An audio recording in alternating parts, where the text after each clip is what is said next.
You are born on September 7, 1533, in the gilded chambers of Greenwich Palace. Your mother is Anne Boleyn, second wife to King Henry VIII, and already one of the most controversial women in all of England. Your father wanted a son, a male heir who would secure the Tudor line. Instead, he gets you. From the moment you're wrapped in royal linens, you are already a disappointment to your father and a political weapon to your enemies. At first, you're declared a princess, with all the pomp and privilege expected of a royal birth. You're given your own household, servants and staff. Your mother, Anne, proudly shows you off to the court, but this early glory is short-lived. Within 3 years, your world collapses.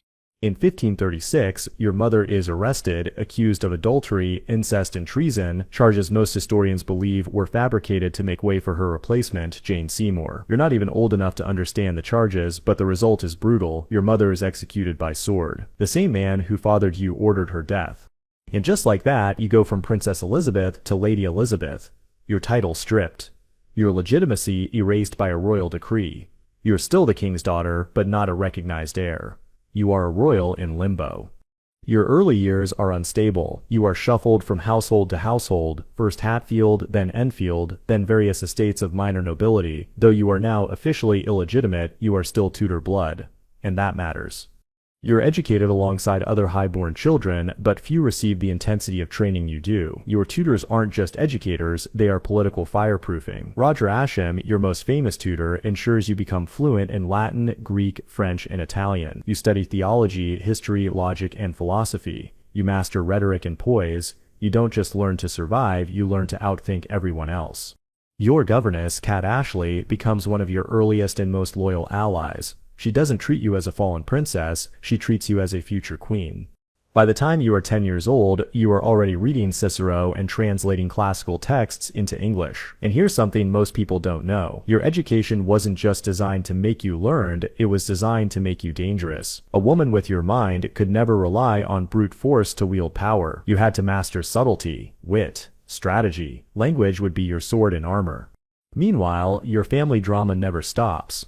After your mother's death, your father marries 4 more times. You witness the arrival and departure, sometimes by death, of stepmothers. Some are kind to you, like Catherine Parr, who treats you almost as her own. Others view you as a liability, a reminder of the king's most controversial marriage.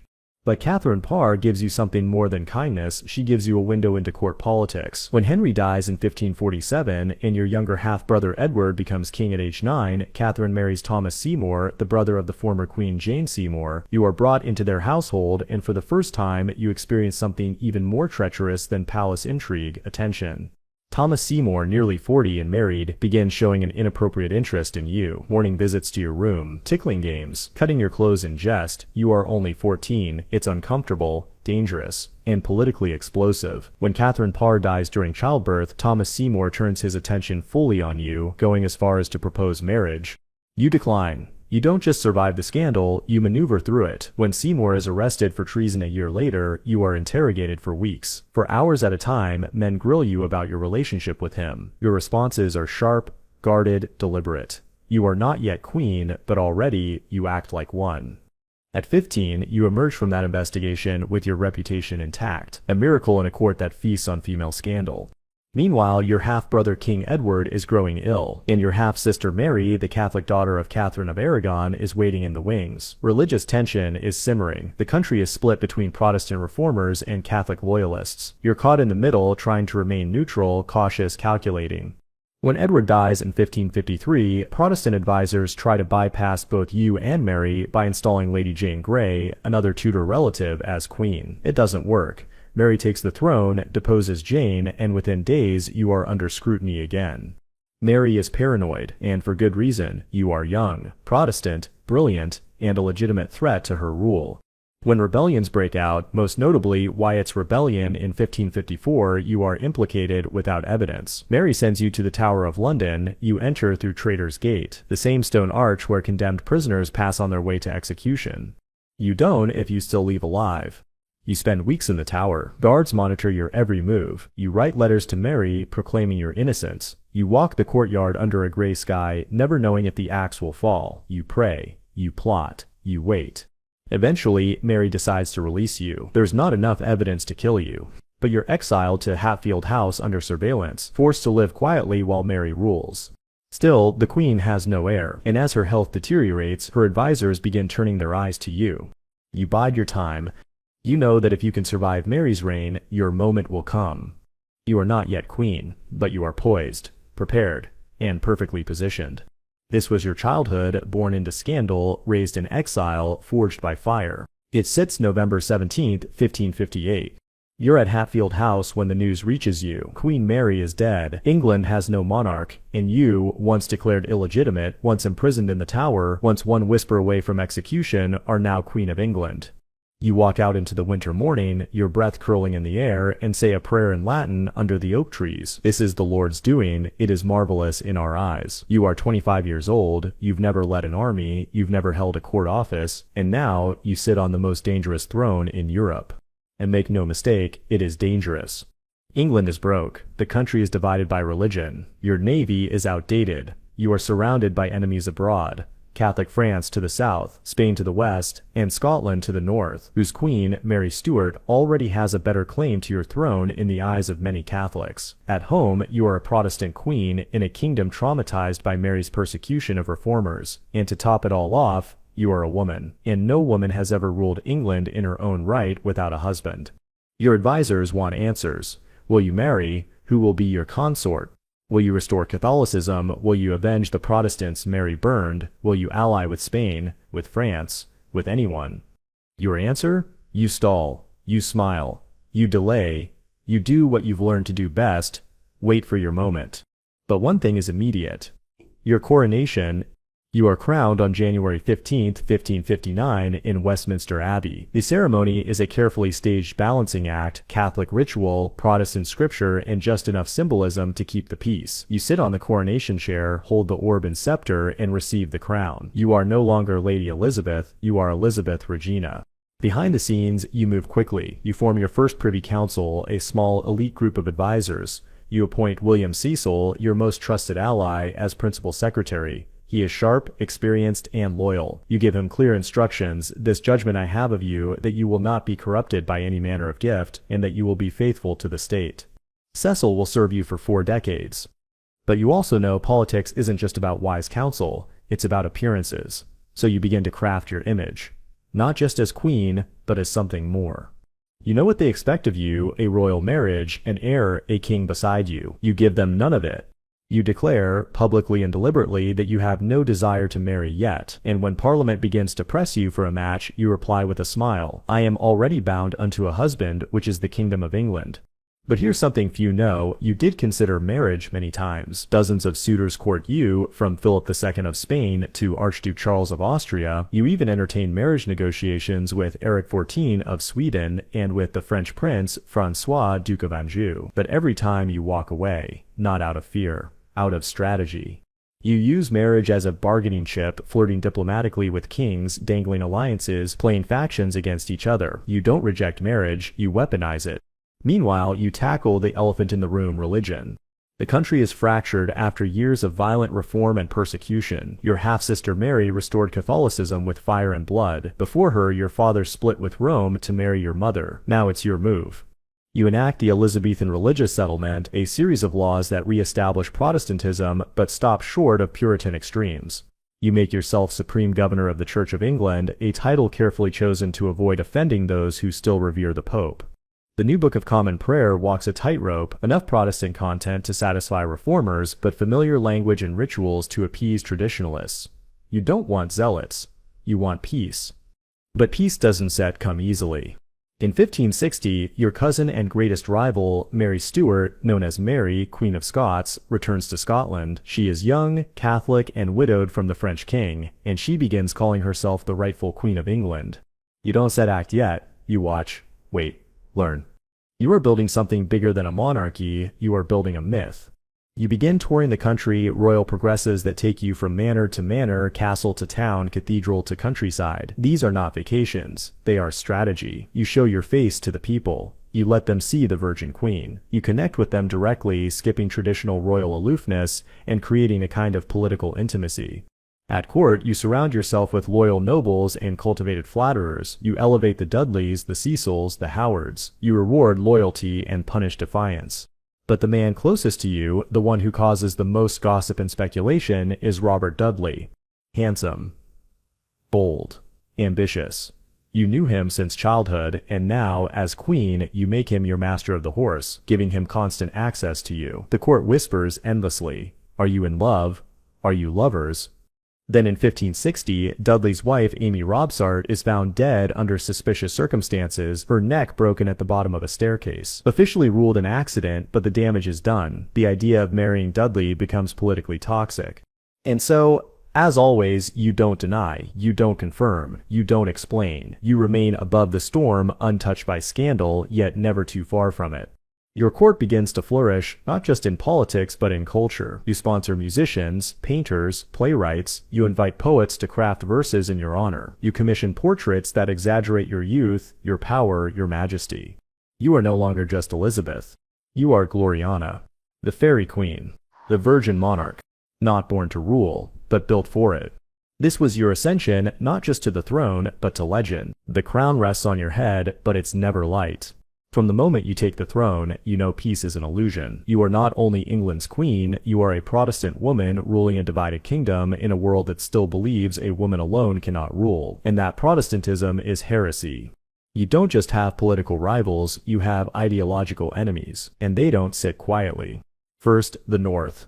Scotland is in religious and political turmoil. Your cousin Mary Stuart, Mary Queen of Scots, is back on her native throne after her husband, the French king, dies suddenly. She's young, Catholic, and widely seen by Europe's Catholic powers as the true Queen of England. After all, in their eyes, you are illegitimate, born from Henry VIII's heretical divorce and the execution of Anne Boleyn. Mary refuses to renounce her claim. She marries Lord Darnley, a man who also has Tudor blood, strengthening her line. But their marriage collapses into scandal and violence. In 1567, Darnley is found murdered in a garden after an explosion. Mary's next move is catastrophic. She marries the man everyone believes killed her husband, James Hepburn, Earl of Bothwell. The Scottish nobles rebel. Mary is captured and forced to abdicate in favor of her infant son, James VI. She escapes, crosses the border into England, seeking your protection. And now, the most dangerous political question of your reign lands on your doorstep. What do you do with a deposed queen, Catholic, and rival to your throne? You don't kill her. Not yet. But you don't welcome her either. You place her under house arrest, shifting her between castles and noble estates. She writes letters. She conspires. She plays the long game, just like you. Meanwhile, to the west, another threat grows: Philip II of Spain. Philip was once married to your sister Mary. During her reign, he held the title of King of England. Now under your rule, he watches with disdain as Protestantism spreads and England begins quietly aiding the Protestant Dutch rebels in their fight against Spanish rule. Spain is the superpower of Europe. Its empire stretches across oceans, its armadas rule the seas, and Philip sees your reign not just as a nuisance, but as a direct challenge to Catholicism itself. Then comes 1570. A single piece of parchment changes everything. Pope Pius V issues a papal bull, Regnans in Excelsis, officially excommunicating you. He declares you a heretic and releases all your subjects from obedience to your rule. In one stroke, you are now fair game, not just politically, but religiously. This isn't just symbolic, it's a loaded gun handed to your enemies. Overnight, being Catholic in England becomes a liability. Loyalty is questioned. Priests are hunted. Conspiracies begin bubbling beneath the surface. In 1571, one of them boils over: the Ridolfi plot. A Florentine banker named Roberto Ridolfi coordinates a plan to assassinate you, put Mary Stuart on the throne, and marry her to the Duke of Norfolk. The plan involves Spanish troops landing on English shores. You move fast. The plot is exposed. The Duke of Norfolk is arrested and executed. Ridolfi flees. Mary, still under your watch, pleads innocence, but you know the web of betrayal is tightening. You respond with laws, more severe, more targeted. Catholic priests are declared traitors. Harboring them becomes a capital offense. You don't want to persecute, but you will if it keeps the crown on your head and the knife out of your back. Meanwhile, the war with Spain simmers. You still avoid open conflict, but you allow English privateers, essentially pirates with government permission, to raid Spanish treasure ships. Men like John Hawkins and Francis Drake grow rich plundering gold from the Americas. Philip fumes. Drake becomes a national hero. You knight him on the deck of his ship. It's a message: England is rising, and so are you. But you know something else, this can't last forever. The balance is shifting, you are surrounded. To the north, a rival queen with a stronger claim than yours. To the west, Spain, enraged and plotting invasion. To the south, France, watching, calculating, waiting for weakness. And at home, loyalists to Rome, ready to act the moment they see an opening. You begin preparing in silence. You bolster your coastal defenses, you rebuild the navy, you fund espionage networks, led by your spy master Sir Francis Walsingham, to infiltrate plots, intercept messages, and unmask traitors. You don't trust easily, and you trust no one completely. You write letters late into the night, you study reports, you circle names, you read the faces of your court like a chessboard. And you never stop watching Mary Stuart. This is not a peaceful reign, this is survival. You are not just a monarch, you are a mark. A target, a queen ringed by enemies. But you are still on the throne, and your enemies are not. This was your tightening world, one conspiracy at a time. You have ruled for over a decade now. By the late 1570s, you've seen enough to know one thing: your enemies no longer wear armor. They wear robes, they carry prayer books, they speak in coded letters passed through couriers, nuns, and double agents. To the public, you are Gloriana, the regal, untouchable virgin queen. But behind the mask and pearls, you're playing a much more dangerous game. Survival, not on the battlefield, but in the corridors, confessionals, and candlelit parlors where whispers can kill. You need a weapon more powerful than swords or ships. You need a spy network. So you empower a man who already moves like a ghost through court, Francis Walsingham. Under his direction, you create a web of surveillance stretching across Europe. Walsingham isn't charming like Cecil. He isn't poetic like your noblemen. He's precise. A surgeon in the shadows. As your principal secretary, he becomes the architect of the most advanced intelligence system England has ever seen.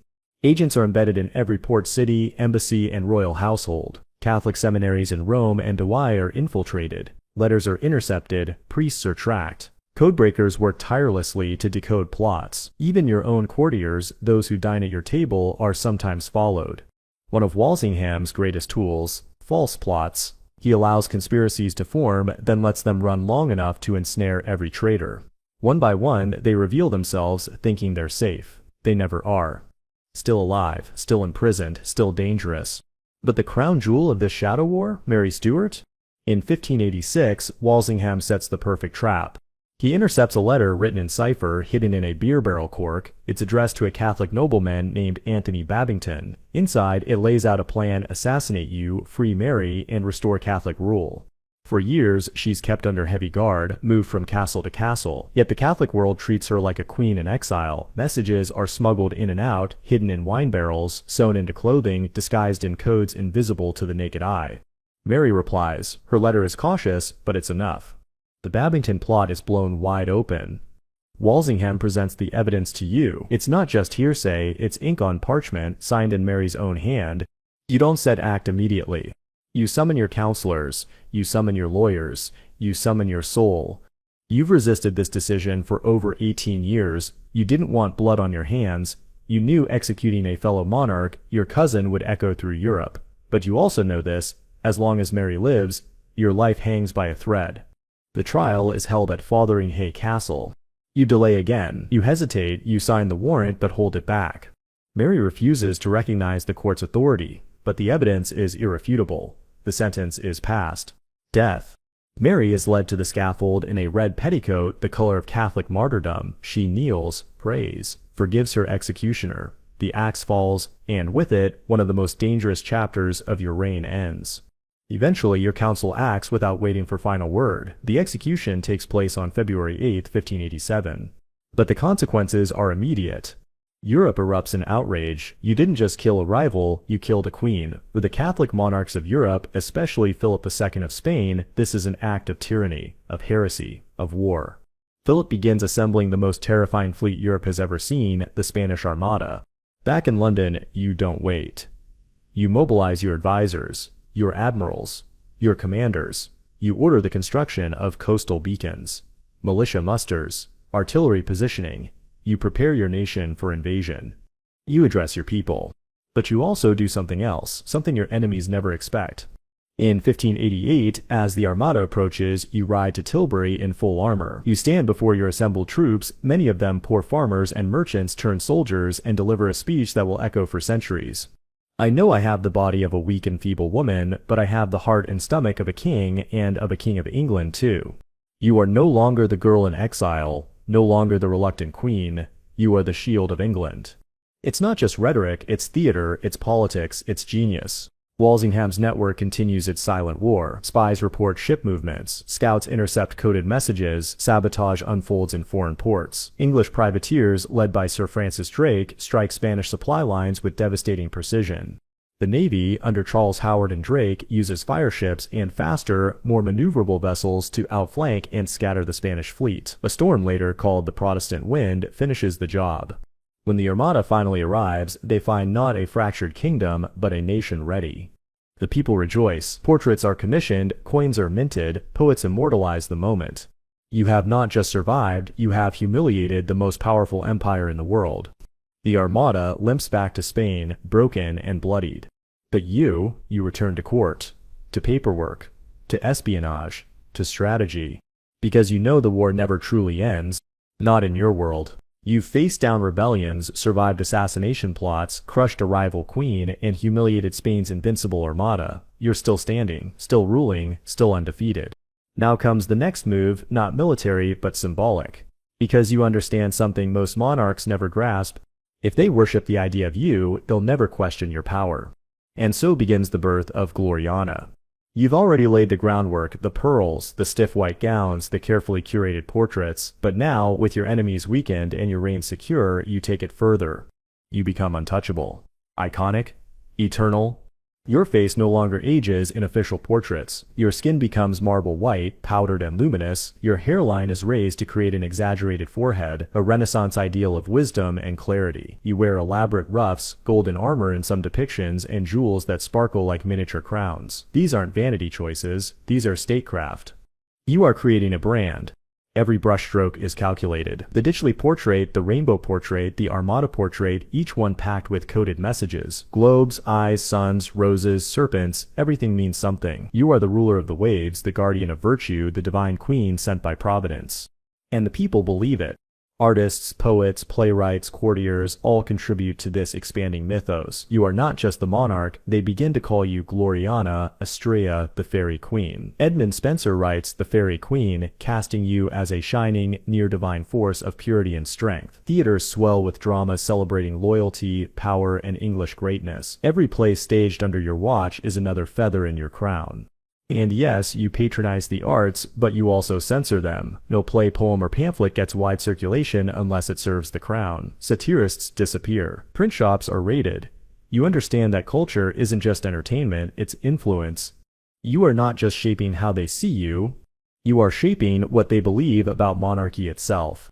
You command loyalty through language. You give speeches that electrify crowds, not with fire and fury, but with poise and precision. You write letters that disarm enemies and bind allies. Foreign envoys write home baffled by your command of Latin, your sharp wit, your impossible ability to dominate every room you enter. But even myths have to walk among mortals. And in your court, the dance never stops. Your inner circle, your trusted nobles and companions, is a garden of roses hiding thorns. Every smile hides a calculation. Every compliment masks an ambition. Jealousy festers in private chambers, and you are the sun they orbit, basking in your favor and terrified of your glare. Your suitors are long gone, you never married, you never named an heir. Instead, you remain singular, celibate, at least in the eyes of your subjects. Robert Dudley dies in 1588, the same year as the Armada, and you lock yourself away in grief. His stepson, the dashing Earl of Essex, tries to fill the void, but his ambition outpaces his loyalty. Essex is bold, brash, and dangerously charismatic. You favor him, you elevate him, and then, inevitably, he betrays you. In 1601, he leads a rebellion, small, poorly organized, but still a direct challenge to your crown. You don't hesitate, you arrest him, try him, and then you sign his death warrant. When he's executed, the people gasp, not because he was innocent, but because they thought your affection would spare him. It doesn't. You're still queen. And queens do not forgive treason. Your public image remains pristine, but privately, the weight of decades begins to show. You grow older, slower, melancholy creeps in. You lose many of your closest allies, Cecil, Walsingham, Dudley. Parliament becomes more demanding. Court factions sharpen their knives. The world is changing, and though your myth endures, your body betrays you. You avoid mirrors, you wear wigs to hide thinning hair. Your teeth rot from years of sugar. You rarely sleep. Some nights, you sit motionless in your palace, refusing food, refusing rest, lost in memory. But you will not surrender the throne. You will not name a successor. To name an heir is to invite ambition, to signal an end, and you have built a life by avoiding both. So, you rule and rule, until the very last breath. This was your transformation, not into a leader, but into a legend. For over 4 decades, you've held the throne with a grip no rebellion, no foreign army, no papal edict could loosen. Your image, crafted in marble, gold, and verse, is one of permanence, of immortal sovereignty. But deep down, you know better. You feel it in your joints, in the court's whispers, in the way your courtiers look a little longer when they bow, as if reading your face for signs of the end. You have outlived almost everyone who mattered. William Cecil, your counselor, your spine, is dead. Walsingham, your spy master, gone. Robert Dudley, your closest friend and perhaps your one true love, buried. Even Mary, Queen of Scots, whom you once feared more than any woman on earth, now rests in the soil of England, beheaded by your order, yet strangely ever present in the conversation about what comes next. And that sips the problem. You never named a successor. Not out of indecision, but strategy. To name an heir while you live is to invite plotting, factions, and impatience. You learn that watching others fall. If people think your successor is already chosen, they'll start thinking of you in the past tense. So for decades, you said nothing. But the question never went away. It lingered unanswered above every parliament session, every royal council, every foreign negotiation, and now, in your twilight, silence is no longer enough. The line of succession is murky. You left no children, no spouse, no siblings still living. The Tudor blood is nearly extinct. The crown could leap anywhere, to a cousin, a foreign prince, or to the house you once fought to contain the Stuarts. Your advisors know who the front-runner is. James VI of Scotland, the son of Mary Stuart, the queen you executed. He's a Protestant now, educated, calculated, already a king, and despite being the son of your greatest rival, he is the most politically viable candidate. But still, you say nothing publicly. Privately? The story is different. By 1601, you've begun discreet communications with James. Your ministers, especially Robert Cecil, William's son, handle the back-channel diplomacy, carefully, quietly, always plausible deniability. You want peace in England after you're gone. You don't want civil war over your grave. So, with subtlety that defines your rule, you allow the machinery of succession to spin into motion without your name directly attached. But even as you prepare for what comes after, your present begins to crumble. The glory of the Armada victory feels distant. The pageants don't dazzle like they once did. Your progresses grow shorter. The poetry less frequent. Your body aches. Your appetite fades. You find comfort only in routine, ritual, and the remnants of your golden age. And then, the silence grows louder. By 1602, your health begins to seriously decline. You suffer from insomnia, possibly depression. You spend entire days standing motionless, refusing to eat or sleep. You speak less, sit alone for hours. Courtiers become nervous. Physicians whisper theories, but no one really knows what's wrong, just that the queen is fading. You're moved to Richmond Palace, away from the noise and expectation of court life. The corridors there are quieter, the light colder. One day you collapse. The court gathers. Bishops pray. The ladies-in-waiting hover. But you remain mostly silent, lying on cushions, refusing to take to your bed. Even now, you cling to control. You will not show weakness. You will not be seen dying. When asked if James should succeed you, you do not say his name, but you place your hand gently, symbolically, in a gesture that leaves no doubt. The final silence comes on March 24th, 1603. You die, aged 69. You have ruled for 44 years. Your death sends a ripple through the country. Bells toll. People weep in the streets. Some fear chaos. Others feel relief. All know something enormous has ended. You are buried at Westminster Abbey in the same tomb as your half-sister Mary, the 2 daughters of Henry VIII who took England in opposite directions, now resting beneath the same stone. Your motto was Semper Idem, always the same, and you lived it. You were constant. Even as the world around you changed, you remained the anchor, the myth, the queen. And now the reign of Elizabeth is over. But the age? The legend? That step's just beginning. This was your final move, shaping your end to match your reign, silent, decisive, and entirely your own. You weren't set just a queen. You were a muse, a patron, and, though no one dared say it out loud, a kind of cultural architect. The world would remember your reign not just for war or diplomacy, but for how you made England think, speak, and dream. The Elizabethan Renaissance wasn't just a happy accident. It didn't fall from the sky like summer rain. It was cultivated by your policies, your preferences, and your presence. And it began as most revolutions do, in words. The English language, during your reign, becomes something new, more alive, more elastic. You didn't just allow it to flourish, you demanded it. You wanted speeches that sparkled, letters that impressed, court pageants that enchanted. You wanted theater that wasn't just entertainment, it was a national statement. The result? A literary golden age. William Shakespeare, born a decade into your reign, becomes your nation's poet laureate in spirit, if not in title. His plays are performed at the Globe and Blackfriars, you attend his company's shows. You hear Henry V and Richard III and see yourself echoed, queens, rulers, power unbound by gender or fate. And it's not just Shakespeare. You cultivate a constellation of writers and thinkers. Christopher Marlowe, who burns twice as bright and dies too young, gives the world Dr. Faustus and the powerful drama of ambition. Edmund Spenser writes The Faerie Queen, an allegorical epic that mythologizes U.S. Gloriana, the pure and radiant ruler guiding a fallen world. John Lyly, Thomas Nashe, Ben Jonson, Thomas Kyde, their pens become swords in defense of English pride, Protestant virtue, and, always, the image of the Queen.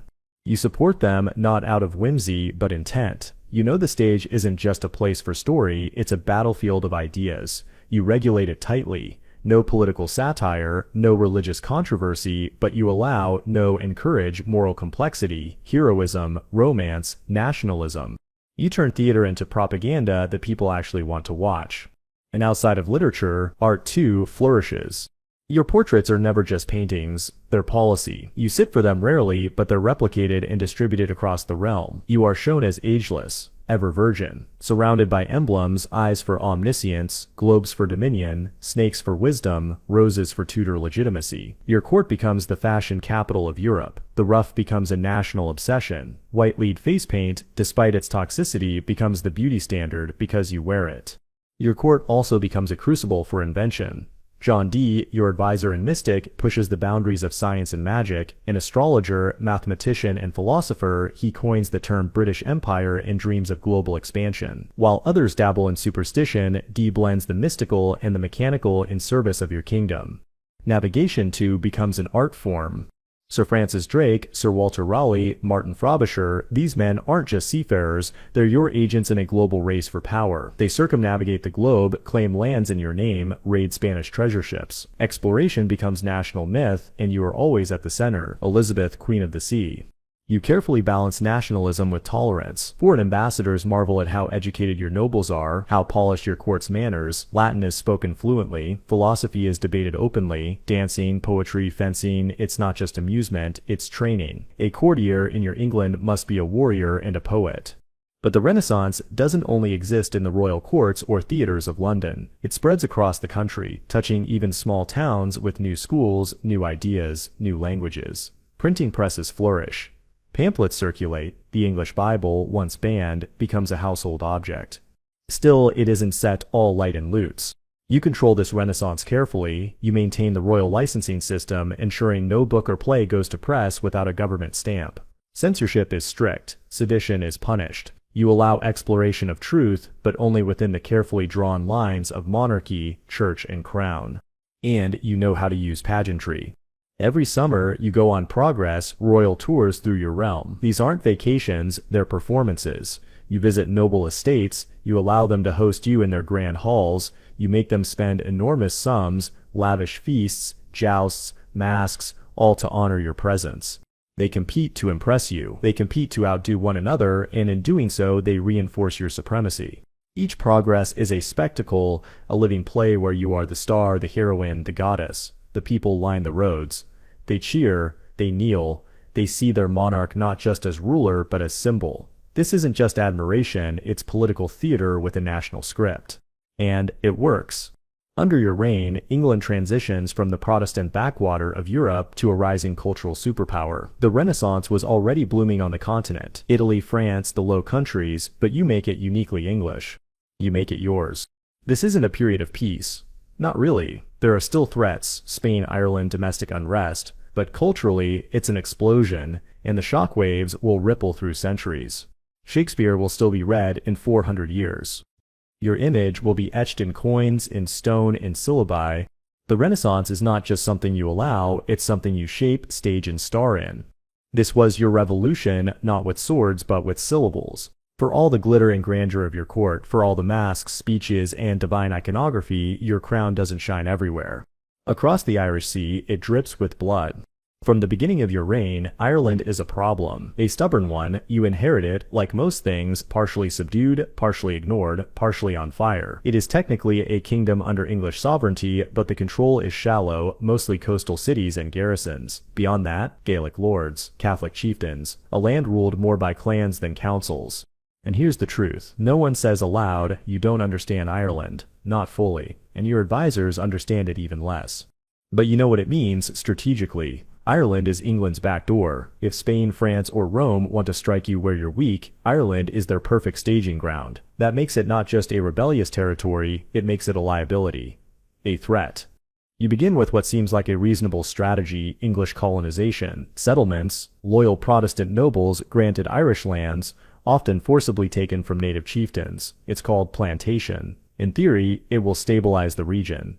In practice, it ignites it. From the 1560s onward, you face a near-continuous cycle of rebellion.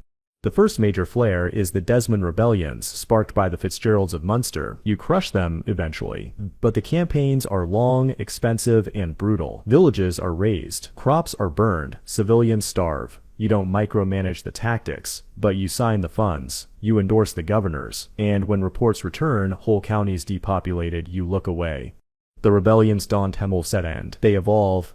The biggest comes in the 1590s, Tyrone's rebellion, led by Hugh O'Neill, Earl of Tyrone, and this one is different. Bigger, more organized, more dangerous. O'Neill isn't some rural bandit, he's educated, politically savvy, and trained in your own military academies. He knows how your army thinks. And he allies with Spain. Now it's no longer just rebellion, it's international war on home turf. For years, your forces slog through Ulster's forests and bogs. The war is devastating economically, politically, morally. Even your most loyal commanders write to you begging for clearer strategy, for more troops, for more silver to keep men fed and loyal. You send it, grudgingly. But you send it. In 1598, the English suffer a crushing defeat at Yellow Ford, the worst loss your army has seen in Ireland. Panic sweeps the Privy Council. Spain begins eyeing another armada, this time potentially landing in Ireland to support Tyrone. The cost of the war spirals. You send your last card, Charles Blount, Lord Mountjoy, brutal, efficient, and determined to crush the rebellion by any means necessary. And he does, but at a price. He adopts scorched earth tactics, burning villages, destroying crops, targeting food supplies. It's a campaign of starvation and terror, and it breaks Tyrone's forces not just in battle, but in body and spirit. By 1603, Tyrone surrenders. The war is over, you win. But what's left behind isn't peace, it's silence.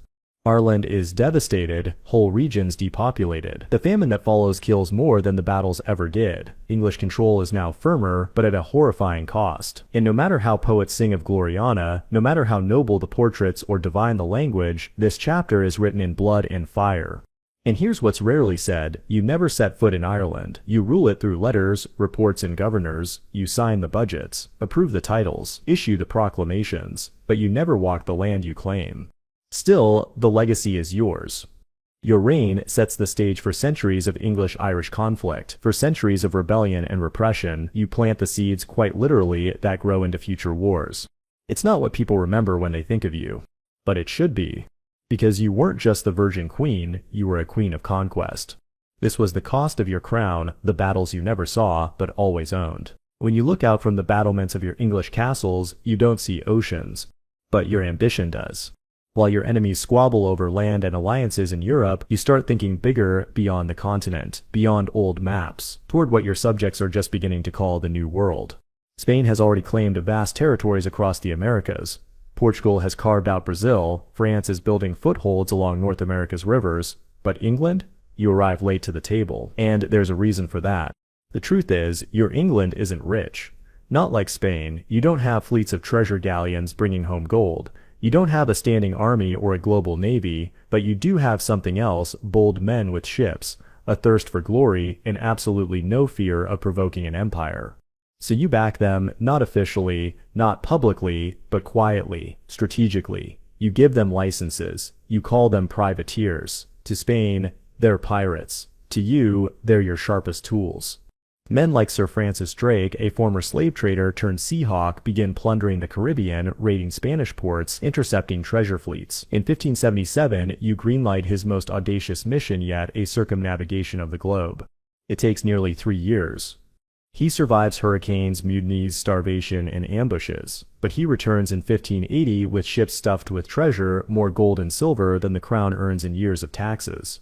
You greet him in person, you board his ship, the Golden Hind, and in a theatrical flourish that sends a message across Europe, you knight him on the deck.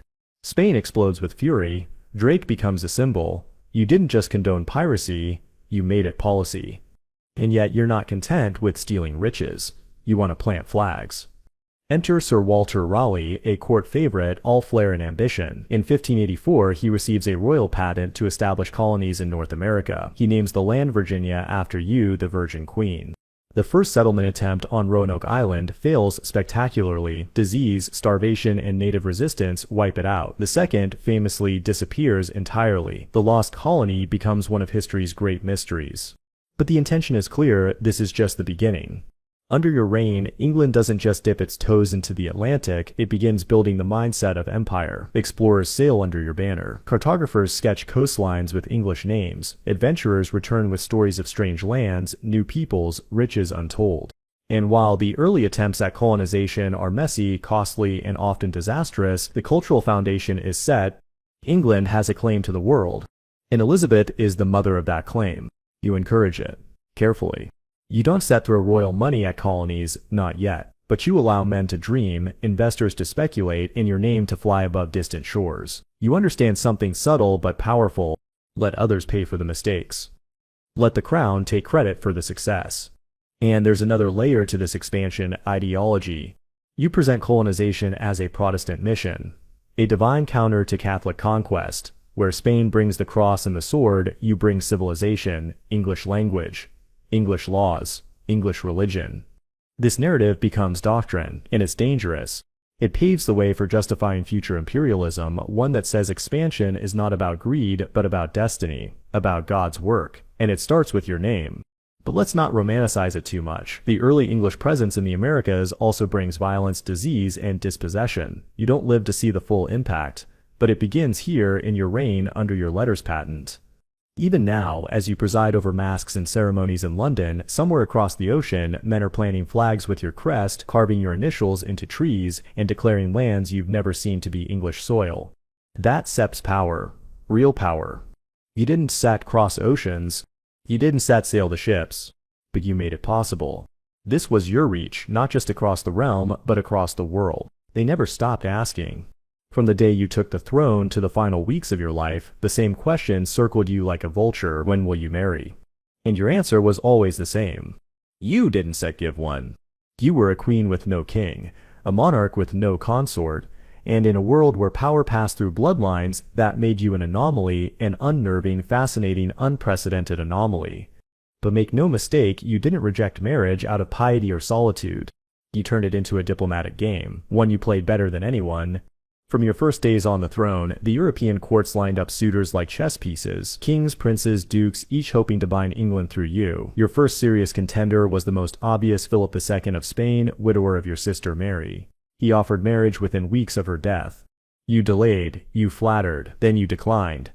Not because Philip was unworthy, he ruled half the known world, but because marrying him would have meant surrendering your independence and your Protestant reforms to a Catholic monarch whose ships and soldiers loomed over you.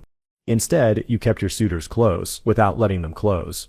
You considered Eric of Sweden, Archduke Charles of Austria, even a French prince or two. Each one brought promises, alliances, dowries, peace treaties, and each time you said just enough to keep them hopeful, but not enough to seal the deal. To them, it was frustrating. To you, it was perfect. You used your marriageability as a tool, a lever, a carrot dangled before nations with larger armies and bigger navies. It bought you time, options, space to maneuver. While others were trapped by royal marriages, you were free to pivot, postpone, or withdraw entirely. But no courtship caused more scandal or speculation than the one that didn't come from abroad, but from within. Robert Dudley. You knew him since childhood. You elevated him early, naming him Master of the Horse, giving him rare access to your inner chambers and your daily presence. He was handsome, ambitious, and adored by many and hated by just as many more. Whispers began almost immediately. And when his wife, Amy Robsart, was found dead at the bottom of a staircase in 1560, her neck broken, the court erupted. It was ruled an accident, but the rumors never stopped. That you were lovers, that he killed her, that you would marry him now. You didn't set. Whether out of political calculation or personal guilt, you knew marrying Dudley would collapse your support among the nobles and the public. It would make you vulnerable, diminished, and seen as governed by passion. So once again, you stepped back, kept him close, but not too close. He remained at your side for decades. You wrote him letters filled with affection. You called him my eyes. But you never made him king. And you never gave England an heir. The pressure didn't ease with age. It intensified. Parliament begged you over and over to marry. They argued not just for love or alliance, but for succession. Without a child, the kingdom would fall into uncertainty. Potential civil war. Another war of the roses. But you refused to let your womb become a battleground. You chose symbolism over succession. You transformed your unmarried state into a moral high ground. You declared yourself wed to your people. I am already bound unto a husband, you told Parliament, which is the kingdom of England. You didn't just say it. You became it. Your image, carefully controlled, cast you as the Virgin Queen. Divine, pure, elevated above human desire. In a world where women were often viewed as weak, you made virginity power. You made independence sacred. Even your portraits played into it. One painting shows you with a sieve, a classical symbol of chastity. Another, the rainbow portrait, shows you with eyes and ears sewn into her gown, the all-seeing ruler, above reproach, above temptation. But let's not pretend this came without cost. You lived surrounded by people, but often alone. You cultivated love, but never allowed it to flower. You inspired poets, but never let them write your heart. And while other monarchs built dynasties, you built a myth, one so flawless, so complete, it left no space for something as messy as marriage. It wasn't set that you couldn't sit marry. It sets that you chose not to. Because a queen married to a man could be questioned. A queen married to a country could not. This was your masterstroke, not a crown, but the absence of a ring. By the final decade of your reign, you are more than just a monarch. You are an institution. Your image, your rituals, your court, everything about you is designed to communicate strength, clarity, permanence. And yet, behind the velvet curtains, your last great favorite reminds you of something you try hard to forget. You are still human. His name is Robert Devereux, 2nd Earl of Essex. Dashing, charismatic, restless, reckless. The stepson of Robert Dudley, no less. He enters your orbit in the late 1580s, just as Dudley exits this world. You are in your mid-50s. Essex is in his early 20s. The age gap doesn't matter. Not in this court. He becomes your confidant, your excitement, your emotional tether. But here sits the problem. Essex isn't set Dudley. Dudley understood the game. He knew how to flatter, to wait, to bend without breaking. Essex, he bends for no one. You promote him fast. He becomes Master of the Horse, a member of the Privy Council, and eventually commander in military campaigns. But he wants more. Always more. In 1596, you send him to capture Cadiz in Spain. He wins, he returns triumphant. And in that victory, a dangerous new thought is born in him that he could lead not just armies, but government. He begins clashing with your most trusted advisors, especially Robert Cecil, son of your late mentor William Cecil. Essex loathes Cecil's careful politics. He wants action, glory, power. You watch the feud quietly, hoping it will cool. It doesn't set. Instead, Essex grows bolder. In 1599, you give him command of the most difficult military campaign of the era, the 9 Years' War in Ireland against Hugh O'Neill. You hope he'll bring it to a close. He doesn't set. Instead of crushing O'Neill, he negotiates with him without your permission. Then, fearing your wrath, he abandons his army and returns to England. Worse, he bursts into your private chambers unannounced, catching you without your makeup, wig, or royal mask. It's a violation. A personal betrayal. A political disaster.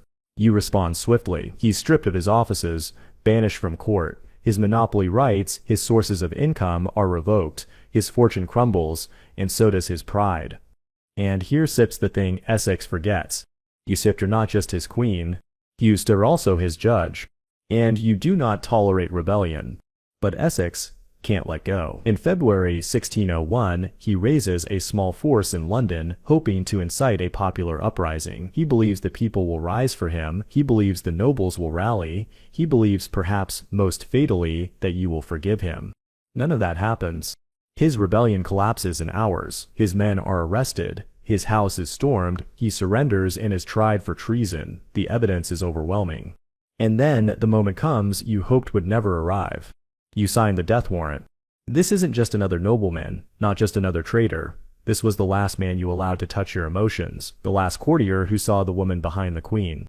On February 25, 1601, Essex is executed at the Tower of London, beheaded on Tower Green, reserved for those of high rank. You receive the news in silence. No one sees your grief, but your servants notice you wear black more often, that you drift through Whitehall with a shadow in your eyes, that you grow quieter, more withdrawn. Because with Essex dies something else, your capacity for romantic hope. After Essex, the pageants feel hollow, the flattery less sweet, the court becomes colder, more bureaucratic. The poetic age doesn't end, but it dims. You do not allow another favorite to rise, not like him. And as for Essex-Sipp's memory, you lock it away. The people remember him as a tragic hero. Some say he sent you a ring, a token you once gave him pleading for mercy, but that it was intercepted by enemies. There's no proof, only legend, and you allow it to remain legend. Because you understand the value of a story. You always have. This was the cost of being loved, when love turns to ambition. By the early 1600s, you are still queen. But not as you were. You walk the same halls, sleep beneath the same gilded ceilings, sit on the same throne, but the court has changed. And so have you. The fires that once danced in your eyes when you debated your counsel, when you sparred with suitors, when you ruled with sheer force of mind, now flicker lower, steadier, and more cautious. You're in your late 60s, unmarried, childless, surrounded by ghosts. Robert Dudley, William Cecil, Francis Walsingham, Francis Drake, John Dee, even Essex for all his betrayal. One by one, the men who helped you build the Elizabethan world have disappeared, leaving you in the halls you once ruled like a goddess, now more alone than ever. Your court still sparkles on the surface. The music plays, the masks unfold, the nobility bow and flatter and flirt. But it isn't the same. The younger nobles know you're aging. Some are already currying favor with your suspected successor, James VI of Scotland, even though no formal announcement has been made. They see what's coming, and you see that they see. You never name James publicly, you never say the words, but you allow the wheels to turn. Quiet meetings, secret letters. Robert Cecil, now your chief advisor, manages the process with ruthless grace, just like his father would have. It's the one thing you allow to happen beyond your control. The rest, you cling to as tightly as ever. You still wake early, still attend council, still read dispatches, still sign papers, but it's slower now. You delegate more, rest more, think more. You spend hours in solitude, staring into the fire. Sometimes you go days without speaking. The silence settles like snow on the court. Your servants don't know what to say. They whisper to each other, "Is she ill? Is she slipping?" You don't tell them. Because you know something they don't, you are preparing for the end, not just your death, but the end of an era. The Elizabethan age is already becoming legend. Poets write of Gloriana, the Virgin Queen, the monarch who tamed men, crushed invaders, and made a once humble kingdom roar. But you know the price. The years have worn you down. The makeup, once armor, now cracks beneath your fingers. The gowns are heavy. The court is tired. You've ruled longer than anyone imagined. But even queens are mortal. You begin refusing food. You grow thin. Your teeth ache. Your hair is almost entirely gone, hidden beneath red wigs. You wear black more often in mourning for friends, for lost time, for yourself. In March 1603, you fall ill at Richmond Palace. The courtiers circle like stars around a dying sun. Physicians gather, priests wait, but you won't take to your bed. You refuse to name your illness. You refuse to rest. You lie on cushions on the floor. You turn your face to the wall. You remain silent for hours, days. When they ask about James, you don't say his name. You simply move your hand. That's enough. You know it's time. But you won't speak your last words in weakness. You've spent a lifetime controlling the narrative, the image, the perception. You won't break that streak now. And so the winter court stands still. A candlelit silence draped in velvet and ritual. A kingdom holding its breath. You, Gloriana, once the flame at the center of the world, now slowly flickering out. This is the last chapter of a reign that redefined monarchy. Not with heirs, not with marriage, but with endurance. This was your final season where everything slowed but nothing truly ended. It is March 24th, 1603. The sun hasn't risen yet, but the kingdom is already shifting. You lie motionless on the cushions at Richmond Palace, surrounded by silence, no royal trumpets, no weeping ministers, no last dramatic words for posterity, just you in the dark, barely breathing. And then you don't sit. After 69 years of life, 44 of them on the throne, you are gone. The last Tudor, the last daughter of Henry VIII, the last queen of your line.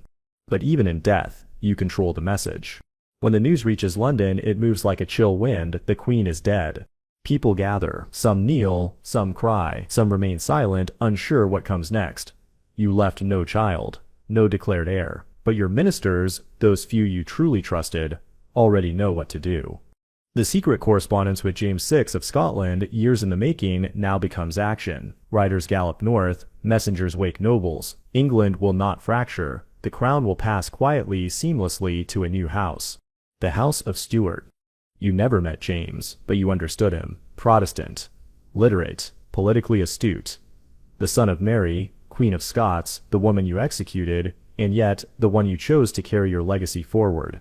And here's the irony, though you claimed your rule was guided by semper ideum, always the same, your final act is a massive transformation. You end one dynasty and begin another. You unite two kingdoms under one crown. You turn England from a Tudor inheritance into a British vision.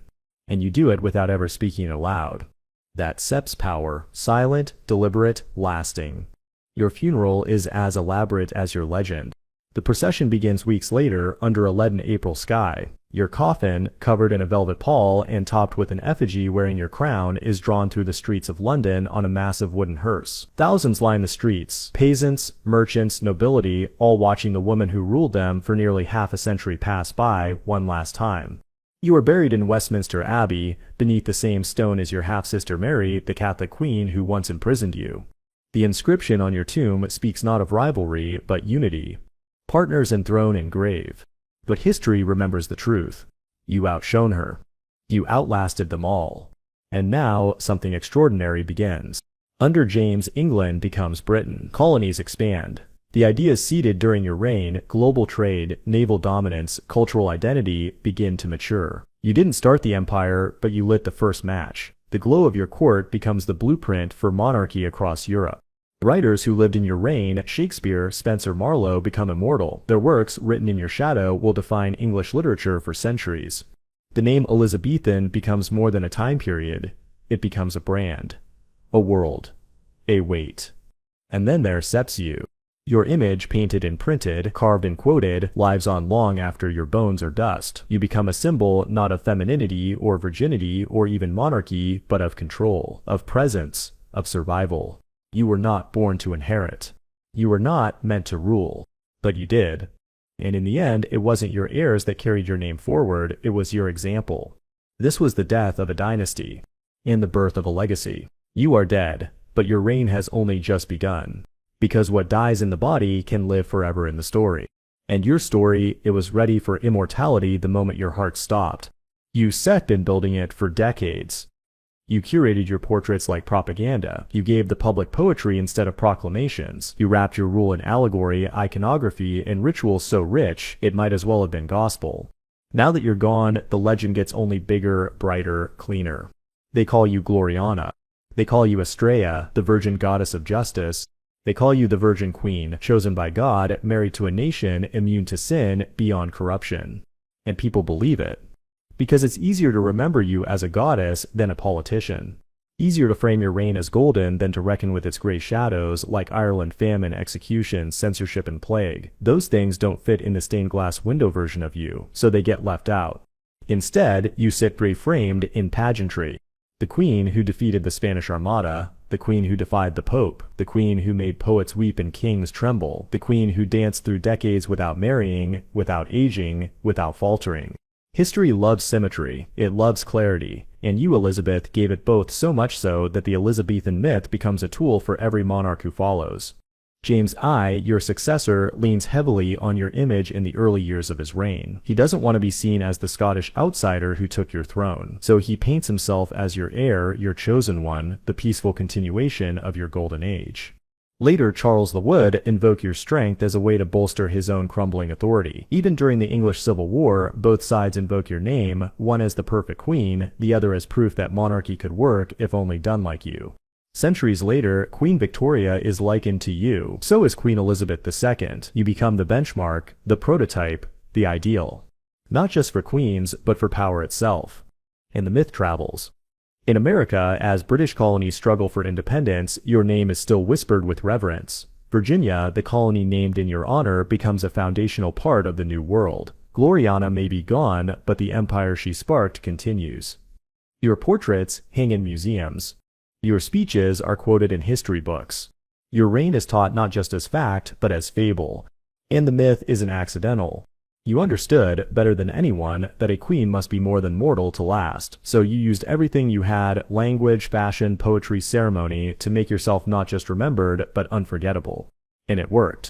Because centuries later, your life isn't just studied, it's performed. In films, on stage, in novels, in opera, you are reimagined as lover, warrior, sorceress, saint. You are Kate Blanchett and Judi Dench. You are Bette Davis and Helen Mirren. You are quotes half remembered and costumes worn on Halloween. You are history's power-dressed matriarch, standing above time, untouched by the dust of death.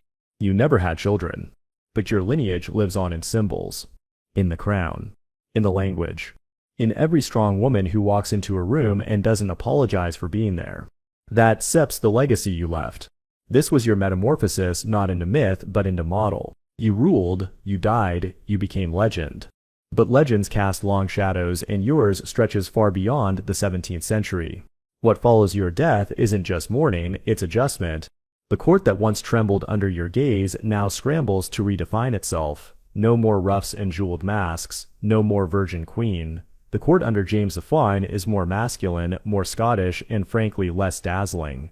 Your style of rule, deliberate, symbolic, emotionally manipulative when necessary, is replaced by something more legalistic. Less performance, more paperwork. But people can forget you, they don't want to. Because life after Gloriana feels colder, dimmer, more mortal. And it shows.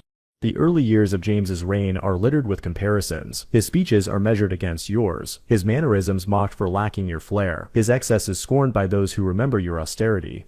Even when James unites the crowns of England and Scotland, forming the Kingdom of Great Britain, it doesn't feel like an evolution. It feels like an administrative change. You are theater.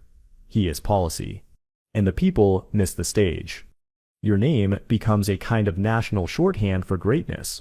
Politicians invoke the Elizabethan age whenever they want to sell nostalgia. Writers and artists begin depicting your court as the moment England became England. Even William Camden, one of your own chroniclers, starts polishing the version of you that history will inherit, virtuous, decisive, the queen who restored true religion and ruled over a golden age. Even your flaws get rebranded. Your refusal to marry? A sign of divine independence. Your execution of Mary, Queen of Scots? A tragic necessity. Your suppression of Irish rebellion, a footnote if mentioned at all. Reality softens in the afterglow, and the farther from your death the world moves, the brighter the image becomes. During the Enlightenment, philosophers cite your reign as proof that monarchy can be rational and efficient. During the Victorian era, your legend is resurrected in full force. Queen Victoria, seeking to secure her own place in history, draws constant parallels between herself and you, two queens ruling alone, forging empires, commanding loyalty without kings beside them. In the 20th century, as the British Empire reaches its zenith, you're framed not just as a monarch, but as the spiritual founder of global Britain. Textbooks call your reign the start of the English Renaissance. The Armada defeat becomes a national origin myth. Your name becomes synonymous with victory, diplomacy, and destiny. And the term Elizabethan? It stops being a time period. It becomes a standard. Even when another Elizabeth II ascends the throne in 1952, the world instantly draws the connection. Newspaper headlines declare the beginning of a second Elizabethan age, not because of anything the new queen had yet done, but because of what you had already become. Your legacy becomes less about truth and more about usefulness. Need a symbol of strong womanhood? A beacon of Protestant nationalism? A gold standard for diplomacy under pressure? The answer is always the same: Elizabeth. And in this glow, this carefully cultivated, endlessly replicated glow, you remain alive, not just in books and films, but in expectations. People expect their queens to have your calm. Expect their politicians to have your rhetoric. Expect their leaders to rule like Gloriana. It sets a high bar, but you set it. And even now, centuries later, the world still reaches for your shadow like it's sunlight. This was your afterglow, not a fading light, but a permanent radiance. You left no children, no daughter to wear your crown, no son to guard your throne. But what you left behind was more dangerous than blood. You left an idea, and ideas outlive dynasties. For centuries, women would walk through the world looking to power and asking, what if I didn't have to play by the rules? What if I made my own? And when they looked for proof it could be done, they saw you. The virgin queen, the unmarried monarch, the ruler who bowed to no king. You redefined what female power looked like, not by imitating men, but by making your femininity political, strategic, mythic. And other women noticed. Fast forward 2 centuries, and another queen rises in your wake, Queen Victoria. Not as theatrical as you, not as witty, but no less determined. She rules longer, expands farther, and just like you, she turns her womanhood into a symbol, mother of empire, matriarch of morality. She studies your reign, she references your legacy. Her advisors call her a second Elizabeth, and she does nothing to stop them. Later, Queen Elizabeth II inherits your name and your nation. When she's crowned in 1953, the press calls it the new Elizabethan age. Not because her policies mirror yours, hers are constitutional, yours were autocratic, but because the emotional weight of the name Elizabeth still signals strength, dignity, and longevity. But your flame doesn't just burn on thrones. It catches in pens, pulpits, and parliaments, in women who write, lead, govern, not because they claim divine right, but because they no longer need permission to speak. Mary Wollstonecraft, writing A Vindication of the Rights of Woman, calls for education and agency not just for queens, but for all women. Susan B. Anthony, fighting for suffrage in America, references your reign as a rebuke to the idea that politics is a man's game. Emmeline Pankhurst, leading protests in the streets of London, declares that women have always held power. Just look at Elizabeth Tudor. You become the exception that proves the rule until you become the example that rewrites it. And in every generation, another woman reaches for your reflection. Not because you were perfect. You weren't set. You could be ruthless, vain, paranoid. You silenced dissent. You wielded propaganda. You made your enemies disappear. But you also did something few dared. You stayed in power. You owned it. And not as someone's wife, not as someone's mother, but as yourself. You didn't lean on a marriage alliance. You didn't marry into power. You were the power. And that legacy is intoxicating. So when Margaret Thatcher walks into Parliament, all iron and no apologies, they compare her to you. When Angela Merkel governs Europe with cool calculus, they say you would have understood her. When Kamala Harris stands behind the presidential podium in the US and says, I may be the first woman in this office, but I will not be the last. Your name doesn't come up, but your shadow is there, standing just behind her. Not because you paved the way, but because you proved it could be done. Even in fiction, you linger. Every woman monarch, empress, general, space queen, or sci-fi sovereign carries a little bit of your DNA. In every drama where a woman commands a room, holds her own, or survives impossible odds, they're drawing from your playbook whether they know it or not. You showed the world that leadership didn't have to come from masculinity. It could come from strategy, from presence, from silence and steel. You weren't just a ruler. You were the blueprint. And long after your death, your fire didn't die, it scattered. Sparks flying out into the centuries, finding new fuel. This was your inheritance, not passed by blood, but by example. Let's be honest, ruling as a woman in the 16th century wasn't just difficult, it was nearly impossible. No precedent, no blueprint, no safety net. A queen was expected to marry, produce heirs, defer to male counsel, stay within her lane. You did none of that. But you didn't succeed by luck or brute force, you built a system, a delicate dazzling machine powered by spectacle, symbol, and strategy. You didn't just rule England, you performed it. Let's start with the pageantry. Every moment you appeared in public, it was a show. Your coronation in 1559 was more than a ritual. It was a political statement. You rode through the streets in a gilded carriage, the crowd cheering, the air heavy with incense and roses. You wore cloth of gold, jewels threaded through your hair, and beneath it all, steel composure. It wasn't just about beauty, it was about dominance, a visual language your people could read from a distance. This woman is power incarnate. And you kept that performance going for 4 decades. Every progress your royal tours through the countryside was theater. You let nobles host you at absurd expense, building entire temporary palaces just to flatter your ego. They weren't just trying to impress you, they were trying to stay relevant. Because if Elizabeth smiled on your estate, you were safe. If she frowned, you were finished. That's how you kept your nobles loyal, not through fear, but through access. You didn't let them rise too high, you didn't let them grow bored, you made them dance, literally at your masques and balls, always circling you, always watching for favor. But the performance wasn't limited to events. It lived in your image. Your official portraits were carefully stage managed, no informal sketches, no off-the-cuff likenesses. Each one was a carefully curated symbol, your hand resting on a globe, eyes painted larger than life, serpents of wisdom coiled beneath your fingers, rainbows blooming behind your shoulders. You didn't age in these paintings, not because you were vain, though you had every right to be, but because aging meant weakness, mortality, and queens in your world didn't crack or wrinkle. They glowed. Even your fashion was strategy. You wore white to symbolize virginity and purity. Pearls, hundreds of them, symbolized chastity, wisdom, and your connection to the moon. Your ruffs grew larger every year, framing your face like a halo. And your wigs? Elaborate, towering, perfectly arranged. They were shields, armor made of aesthetics. But pageantry only works if people are watching. So you controlled propaganda with the same precision you applied to war.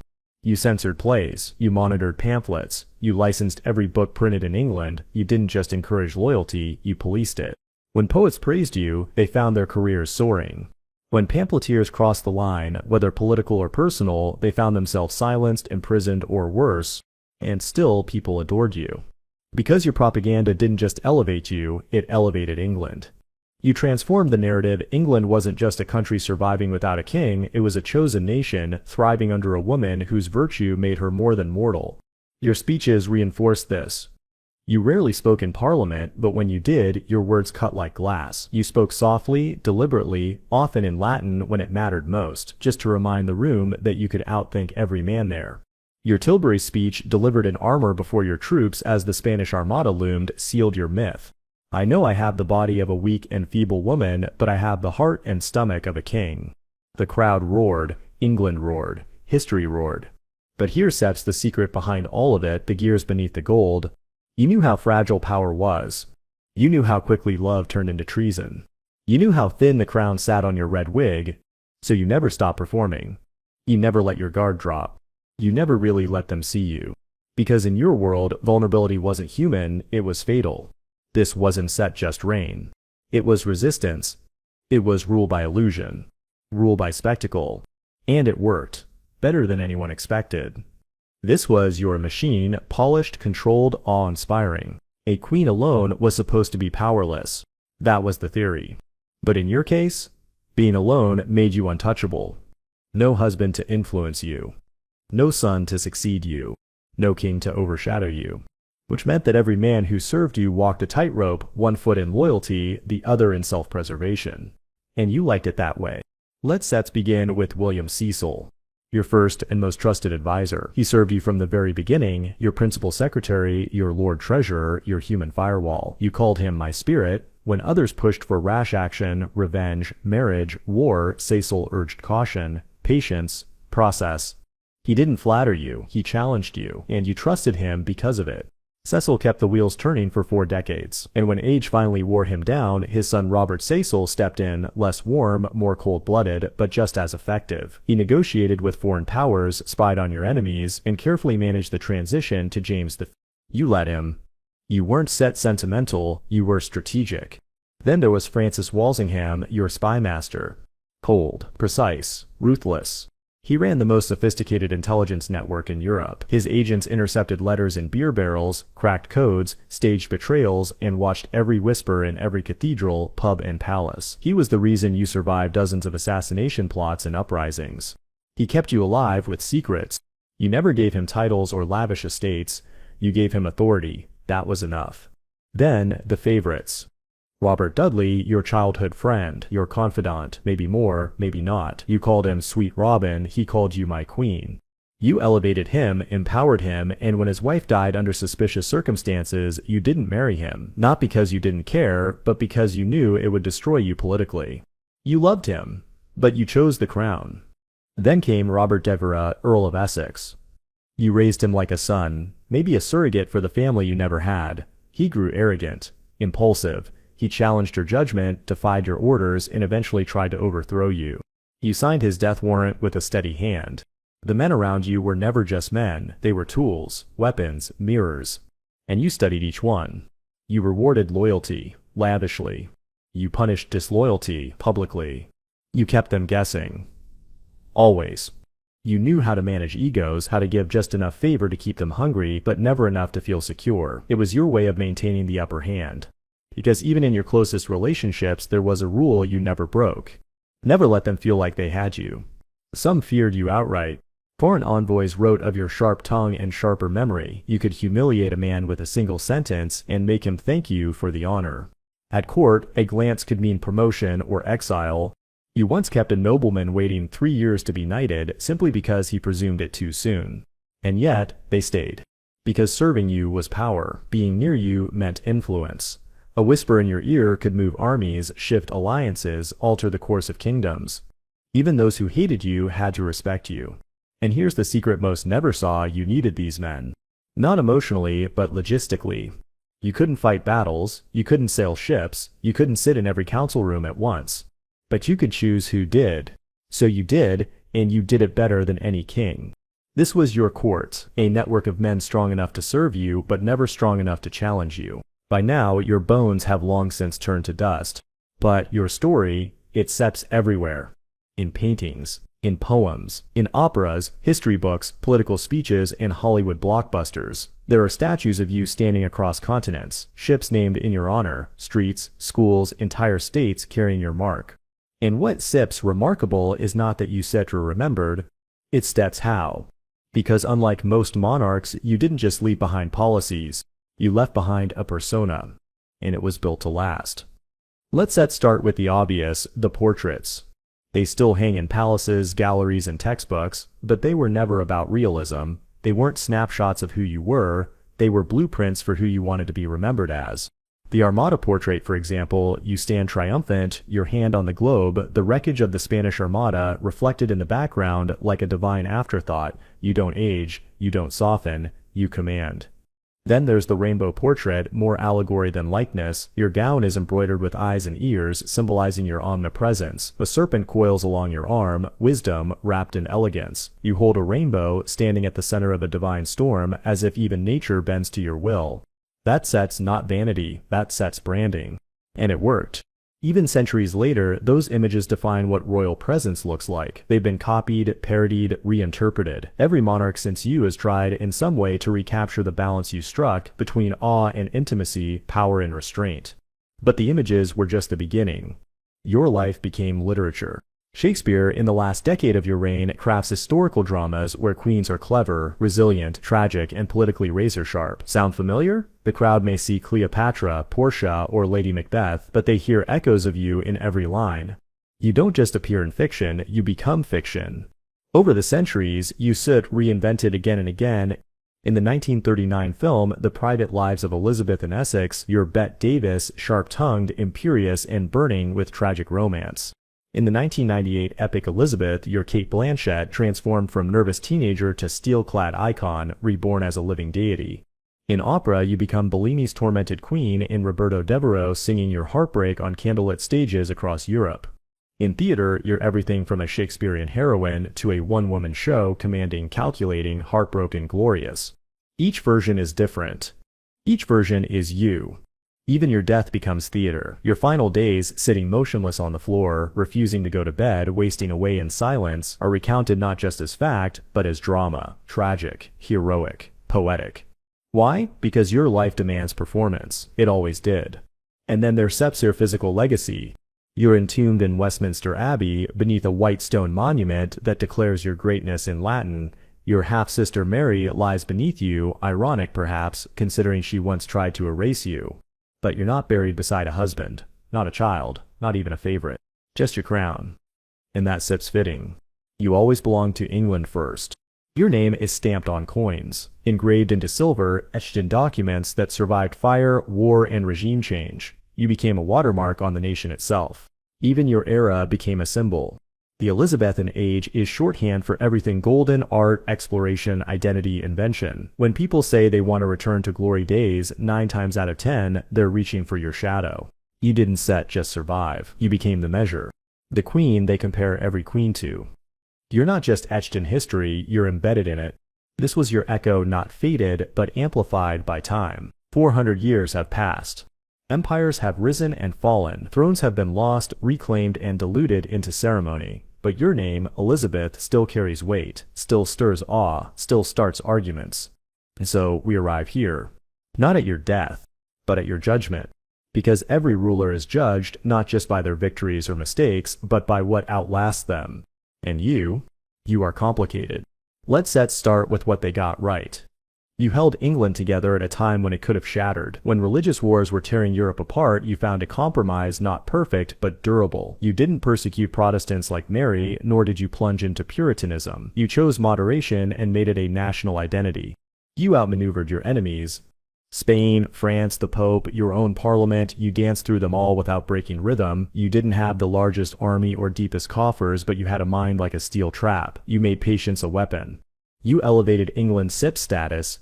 At the start of your reign, England was a second-rate kingdom. By the time you died, it was a cultural powerhouse, a maritime contender, a nation with a voice the world could no longer ignore.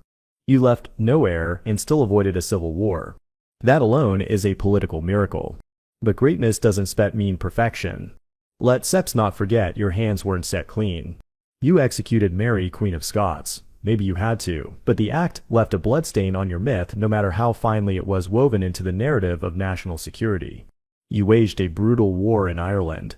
Your forces burned villages, starved civilians, and depopulated entire regions. The scars of that campaign didn't vanish, they festered, for generations. You wielded censorship with surgical precision. Playwrights, pamphleteers, philosophers, none were truly free. You didn't just govern with power, you governed with paranoia. You weaponized image. You blurred the line between ruler and symbol so thoroughly that even you, in your final days, seemed unsure of where Elizabeth Tudor ended and Gloriana began. You were isolated, intimidating. You built a kingdom around yourself and then stood at its center alone. But here's the truth. No one else could have done what you did. Not as a woman. Not in that century. Not surrounded by that many enemies. You survived when you weren't supposed to. You reigned when no one thought you could. You led not through inheritance, but through intellect. And while history has given many kings praise for doing less, it never gave you the luxury of simplicity. So how do we judge you? Not as a saint, not as a villain, but as something far rarer, a sovereign who understood power in all its shades. Who understood that survival is its own form of genius. That legacy isn't built by accident. And that sometimes ruling means sacrificing every part of yourself, even your heart, for the sake of the crown. You were never anyone's wife, never anyone's mother, but you were, indisputably, England's queen. And more than that, you still are. This is your final truth, not whispered, not mythologized, but earned. This is your life as Elizabeth I.